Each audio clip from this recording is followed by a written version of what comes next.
Your lawn is a free supermarket.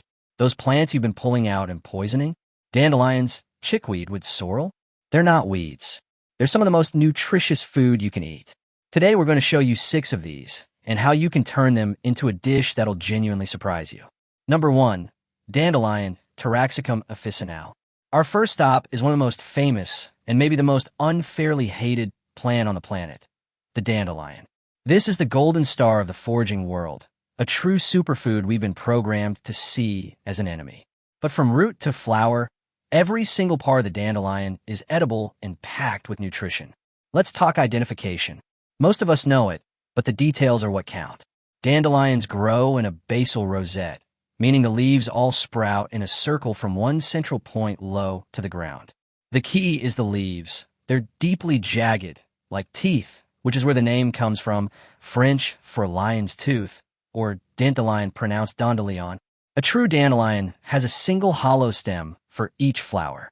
When you break that stem, it will ooze a milky white sap. There are no hairs on the leaves or stem. Each stalk has just one bright yellow flower, which later turns into that classic white puffball of seeds. Now for the nutrition, and this might blow your mind. You think broccoli is good for you? Dandelion greens are even better in a number of ways. They are absolutely loaded with vitamins A, C, and an incredible amount of vitamin K. They're also a fantastic source of minerals like iron, calcium, and potassium, and the root has a prebiotic fiber called inulin, which is amazing for your gut health. How do we serve dandelions? Well, the possibilities are endless. The young tender leaves in early spring are the best and least bitter. You can toss them into a salad for a peppery kick, kind of like arugula. As they get older, cooking tames their bitterness. Just saute them with garlic and olive oil, like you would spinach. And the flowers are edible too. They have a sweet, mild flavor. You can sprinkle the yellow petals on salads or batter the whole flower head and fry it into a fritter. And the root? You can roast it, grind it, and make a rich, caffeine-free coffee substitute. This isn't a weed. It's a vegetable that does it all. Number 2, purslane, Portulaca oleracea. Next up, we're looking for a plant that loves neglected spots, the cracks in your sidewalk, the edges of your garden. This would be purslane, a succulent that most people walk all over, but chefs and nutritionists prize. Identifying purslane is easy once you know what to look for. It's a low-growing plant with thick, fleshy, reddish stems that spread along the ground. The real giveaway is the leaves. They're small, oval-shaped, and succulent, almost like a tiny jade plant. If you taste a leaf, you'll get this wonderful, slightly sour, salty crunch with a lemony tang. It's incredibly refreshing. Later in the summer, it makes these tiny little yellow, star-shaped flowers. And here's another mind-blowing fact. If you want a plant-based source of omega-3 fatty acids, this is it. Purslane is one of the richest plant sources of heart-healthy omega-3s on the entire planet. A single serving can have 5 to 7 times more omega-3s than spinach. It's an absolute champion. On top of that, it's loaded with vitamins and essential minerals like iron and potassium. It's a superfood, and it's growing for free out of a crack in the pavement. Turning purslane into food is a breeze because it's fantastic raw. The juicy leaves and stems add a crisp, tangy crunch to any salad. It's like a cross between spinach and cucumber with a hint of lemon. It's perfect for sandwiches and tacos. You can also cook it, but just barely. A quick stir fry is great, but don't overdo it or it can get slimy. The stems are also incredible when pickled. A classic way to use it is in a tabbouleh salad, where its lemony flavor is a perfect match for the parsley and mint. A little different from our next plant. Number 3, chickweed, Stellaria media. Our third plant is a lot more delicate. In the cool, moist, shady spots of your lawn, you'll probably find a lush green carpet of chickweed. It's a tender green that pops up in early spring when not much else is growing. For identification, you need to look close. Chickweed grows low with thin, stringy stems. The leaves are small, oval-shaped, and always grow in opposite pairs. It has tiny, white, star-like flowers, and each flower has 5 petals that are so deeply split they look like 10. But here is the most important, can't-miss identifying feature.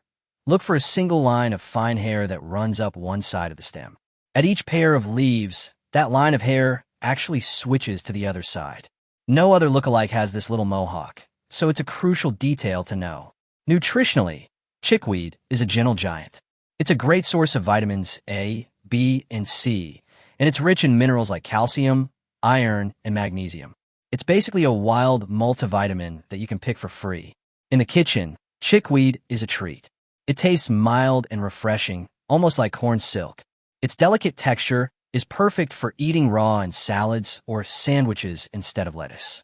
You can also throw a handful into a smoothie for a nutrient kick that you won't even taste. If you cook it, be gentle. You can wilt it into soups right at the end, or, even better, make a vibrant chickweed pesto. Just blend it up with nuts, garlic, olive oil, and a bit of cheese for a totally unique pasta sauce. Up next, number 4, Lambsquarters Chenopodium album. Now for a plant so good that people call it wild spinach. This is Lambsquarters. If you have a garden, you've definitely pulled this out before. It's time to stop pulling and start harvesting, because this weed is in many ways healthier than the spinach we buy. To find Lambsquarters, look for an upright plant that can get pretty tall. The leaves are shaped like a diamond or a goose's foot, with slightly toothed edges. The most unique feature is a fine, white, powdery coating on the new leaves, especially on the undersides. It feels a little mealy and will rub off on your fingers. That's a key identifier. Later in the season, it will have dense clusters of tiny green flowers at the top. Get ready for another nutritional face-off, Lambsquarters versus spinach. Lambsquarters has more calcium, vitamin A, and vitamin C. In fact, it has about double the calcium of spinach. And for a leafy green, it's also packed with protein. It's a powerhouse, plain and simple. Cooking with Lambsquarters couldn't be easier. Just use it exactly like you'd use spinach. Young leaves are tender enough for salads. Older leaves are better cooked. Steam them, boil them, or sauté them in a pan. They're perfect for soups, stews, and stir-fries. A fantastic way to appreciate it is to make a Lambsquarters lasagna, swapping it in for spinach. The texture is nearly identical, and the flavor is rich and earthy. You'll never look at this weed the same way. Number 5, Plantain Platago major. Our 5th plant is one of the toughest you'll find. It grows in compacted soil where almost nothing else can, which means you've definitely stepped on it. This is broadleaf plantain, and no, not the banana, obviously. Identification is simple. Plantain grows in a basal rosette with broad, oval-shaped leaves. The defining feature is the prominent, parallel veins that run down the length of the leaf. If you try to tear a leaf, those veins will hold on like tenacious little strings. From the center, tall leafless spikes shoot up, covered in tiny flowers. Nutritionally, plantain is a humble but mighty plant. It's rich in vitamins A and C, along with calcium and iron. It's also known for its healing properties, traditionally used on bug bites and stings, but it's just as valuable in the kitchen. When it comes to eating plantain, the younger, the better. Really young, tender leaves can go in a salad, though they're much firmer than lettuce. As the leaves get bigger, they become tough and fibrous, so they're better for cooking. Think of them as a wild version of collard greens. They are fantastic chopped up and sautéed with strong flavors like bacon or onions. You can also boil them until they're tender.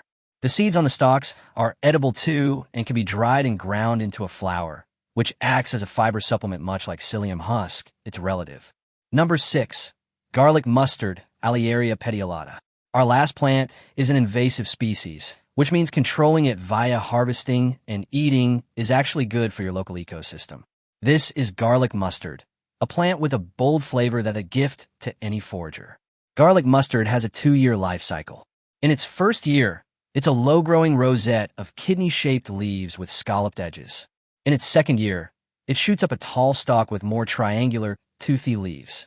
In the spring of its second year, you'll see clusters of small, white, 4-petaled flowers at the top. But the number 1, can't miss way to identify it is by smell. Crush a leaf, and you'll get a powerful scent of garlic and mustard. It's unmistakable. Nutritionally, garlic mustard is a solid green, offering a nice dose of vitamins A, C, and K. But its real superpower is its flavor. It brings a culinary punch you just can't find anywhere else. In the kitchen, garlic mustard is a flavor bomb. The leaves have a pungent, garlicky kick with a peppery, slightly bitter finish. Young leaves are great raw in salads, but use them sparingly until you get used to the bold taste. The most popular way to use it is in a spicy pesto. Just swap out basil for garlic mustard leaves in your favorite recipe. The plant provides the garlic flavor all on its own. It's amazing on pasta or spread on a sandwich. You can also chop the leaves and add them to soups and sauces to give them a unique garlicky heat. Now that we've gathered our wild groceries, let's head to the kitchen and see the real magic happen. We're going to create a meal that's a snapshot of the landscape, a testament to the abundance hiding all around us. Today, we're making a wild lawn salad with a homemade garlic mustard dressing. We'll take our most tender greens, the delicate chickweed, the mild lambsquarters, and a few of the younger dandelion leaves. To that, we add the crisp, lemony purslane for a surprising pop of texture. We'll toss these together for a salad with a flavor complexity you'll never find in a plastic bag. The base is fresh and mild. The purslane adds a succulent crunch, and the dandelion brings a hint of earthy bitterness. For the dressing, we'll take our garlic mustard leaves, blend them with olive oil, a handful of nuts, a squeeze of lemon, and a touch of salt. The result is a vibrant, punchy dressing that's a flavor explosion. We drizzle this over our wild greens and finish it with a sprinkle of bright yellow dandelion petals for color. This is more than a salad. It's a story of rediscovery, resilience, and a delicious food that's all around us, just waiting to be noticed. Now, this video explores foraging, and the single most important rule of foraging is safety. And we're serious. This is not a game. Getting it wrong can have major consequences. So here are the non-negotiable rules. Rule number 1. You have to be 100% certain of what a plant is before it ever touches your lips. Rule 2. Harvest from clean places. Stay away from busy roadsides, industrial areas, or any lawn you think has been sprayed with chemicals. And Rule 3. The first time you try any new wild food, start with a tiny amount to see how your body reacts. Everyone's different. Respect the plants, respect the process, and you'll open up a whole new world of food.